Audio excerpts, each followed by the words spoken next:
Dr. Joan Borosenko is a respected scientist, licensed clinical psychologist, gifted therapist, and best-selling author. Trained in cell biology, she received her doctorate from Harvard Medical School. She is a pioneer in the field of mind-body health and well-being. Thanks so much for that great warm welcome.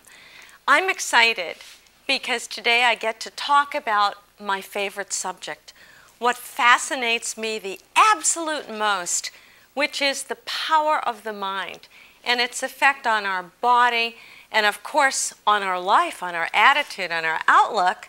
And also a tad today, we'll talk about the system of medicine and how it's changing. I know from the conversation we had before we started that most of you are members of HMOs. And I got the neatest email from somebody, and it was entitled, Frequently Asked Questions About HMOs. And one said, is it true that my general practitioner can do a heart transplant right here in his office? And the answer was, well, what have you got to risk? It's only a $10 copay. We do live in a time of tremendous medical miracles, fabulous technology. And we also live in a time when there's a growing understanding of how the stress in our life affects our health and our well-being. And I think we live in a great time because people are interested not just in how can I make myself better if I'm ill or avoid illness, but how can I really feel great? How can I make the most of my life?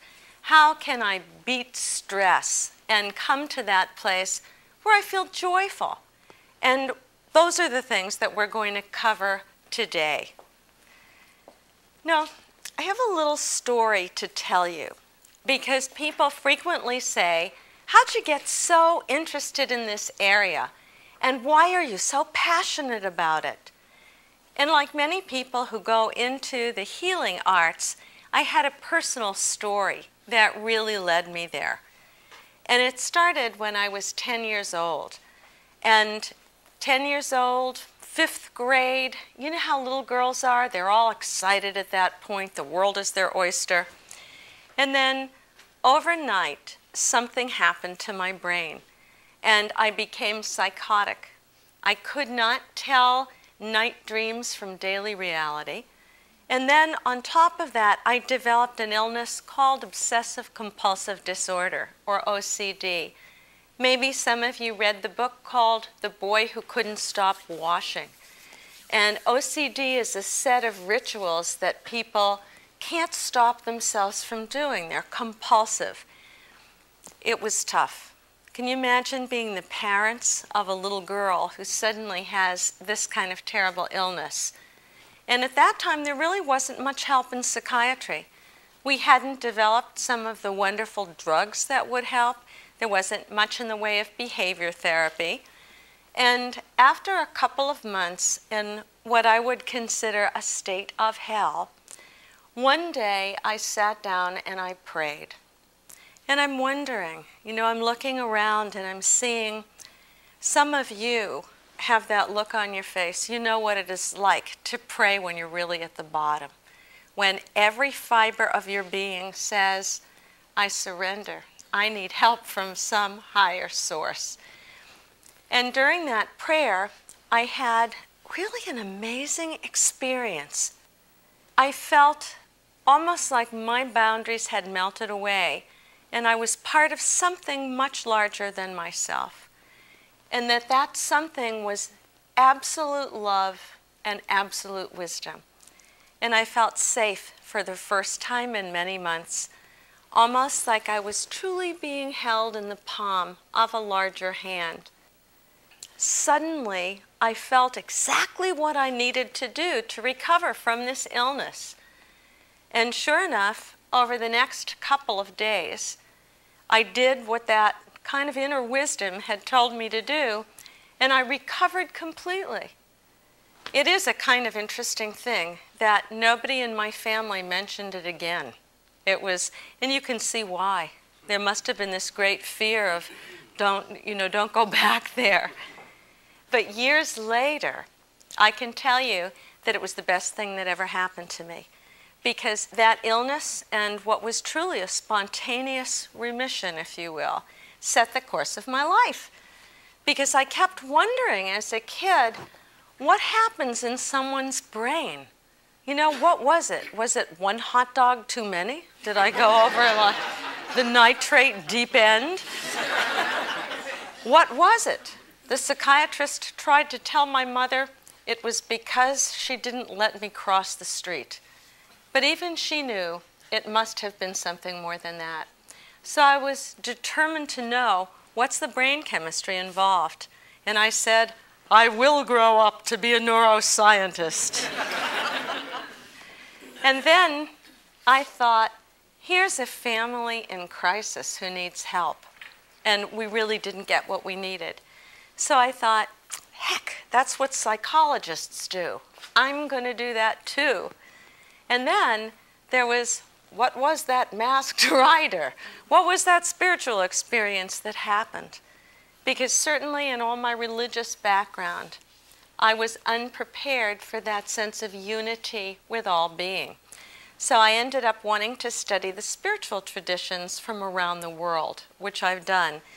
And braiding together science, psychology, and spirituality is what my passion has been for the 45 years since that experience. So imagine how thrilled I am to get to be here with you today and share this passion with you. I had a chance, fortunately, to go to Harvard Medical School to study there, first in a field of really molecular biology, cellular biology, and then behavioral medicine, and get licensed as a psychologist, and co-found a mind-body clinic. And that clinic was filled with people just like you and me. People who were just trying to reduce their stress and to live a better life, more creative life, more joyful life. And what I discovered then is that stress accounts for somewhere between 75 and 90% of all visits to the family practice physician. That's a lot, isn't it, when you think of that? So after all, just the normal stresses and busyness and pressures of life can give rise to headaches and backaches and stomach disorders. And as you know, that's really where the quality of life is. I also had a chance to work with people who had more serious illness. And from them, I learned an awful lot about priorities in life. God forbid, there's nothing like a serious illness to tell you, you got to live now, because you never know when the last minute is. So I get to share all of this wisdom with you today. What I hope that I will be for you is a voice of reason, that I like to balance certainly the spiritual and psychological, but to me, you got to show me the data and the studies. I love the studies, and we're going to share some of them together now. One of the most interesting things about mind-body medicine is that we've all known that the mind affects the body simply by being human, but it seems we need studies to convince us. So for example, how many of you blush easily? Anybody blush? I know I blush easily. And there's the mind-body connection. You have a thought, and right away it changes the vasodilation of your blood vessels, and you blush. Or maybe you've gone to the dentist with a terrible toothache, and the minute you get into the waiting room, it goes away. All kinds of mind-body examples. When I was little, I saw a fabulous example of this. My kids are in the audience. Do you guys remember Uncle Duck? Sure. Yes, they remember. Uncle Duck was actually Uncle Dick. And my Uncle Dick was famous in our family because he hated cheese. Once he'd eaten it and it had made him sick. And you know how that is. Something that's made you sick once is disgusting forever after. So my mother made a piece of cheesecake She made great cheesecake all covered with berries, and he ate a piece, not knowing what it was. And he loved that cheesecake. An hour later, he said, "Lillian, it was so good, give me another piece." And he ate it. And she then said, "But Dick, it was cheesecake. I know you hate cheese." And at the sound of the word cheese, he threw it all up on the rug. When you are 6, this makes an indelible impression.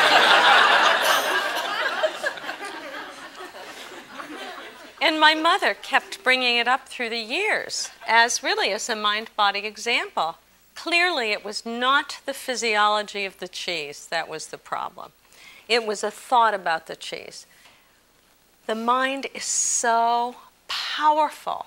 It is an amazing thing that our thoughts about life can affect our body. And if you think your thoughts about cheese are powerful, your thoughts about yourself and where you stand in the family of things are even more powerful.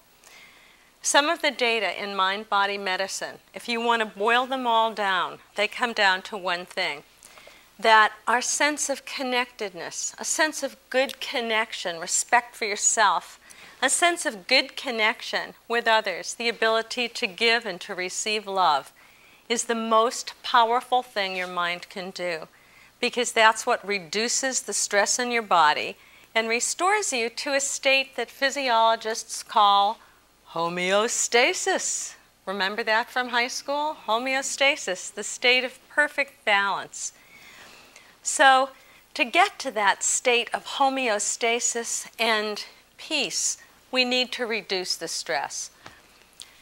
One little further personal addendum on stress-related disorders. When I was in graduate school, I had a nickname. I was called Psychosomatic Sally. And I had just about every stress-related disorder that had been reported in the literature. So I had high blood pressure, rapid and irregular heartbeat, migraine headaches, irritable bowel syndrome, which is like having a migraine headache of your lower parts, and low back pain, Meniere's disease, which makes you dizzy, and anxiety attacks. Otherwise, I was fine. None of the doctors that I went to could do anything. What I did was I collected a prescription from each specialist, and not a single one said, "Hey, who are you? And how are you really? What is it that makes your heart sing? What is it that gives you joy? How do you think you're doing in your life? What are your relationships like?" You know, they might have found out something that I was in the middle of a divorce from an early marriage, and I had a young baby, and I was trying to get through graduate school broke. This might have been part of the problem. But nobody asked. And that's often what we complain about in medicine, isn't it? We just want to be seen as human beings. What happened was that I had a graduate student friend in physiology at Harvard, and he did a wonderful thing. He said, "Joan, the only trouble with you is that you have a very powerful mind. And what's going on is that you make these mental movies about disaster. You'll fail this course, you'll starve, your kid..." Pay the mortgage, and at the end of the month,